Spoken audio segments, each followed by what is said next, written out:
दोस्तों जय श्री राम। जब आज हम फेसबुक खोले तो मेरे सामने एक पोस्ट आया।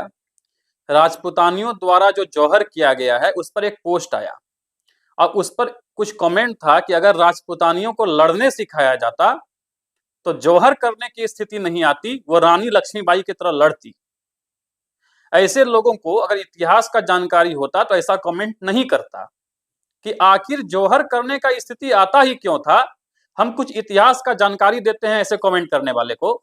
ये लोग को सबसे पहले देवल देवी का इतिहास बताते हैं। गुजरात में अलाउद्दीन खिलजी के आक्रमण के समय देवल देवी को जीवित पकड़ा गया और खिज्र खां को सौंप दिया गया और खिज्र खां के बाद देवल देवी को मुबारक शाह ने अपने हरम में डाल दिया। अब फिर खुसरो खां ने मुबारक को मारकर देवल देवी को अपने हरम में डाल दिया।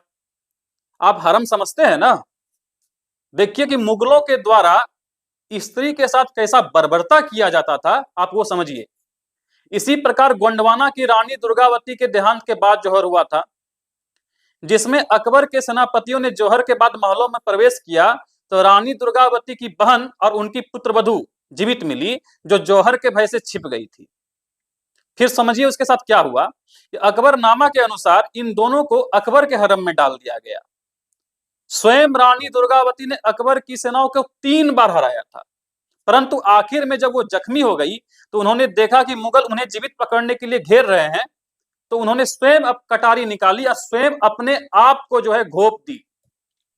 जो अग्नि स्नान कर सकती थी वो लड़ भी सकती थी, लेकिन जब शत्रुओं के सोच से उनका सामना हुआ तो उन्होंने जौहर करना ही सही समझा।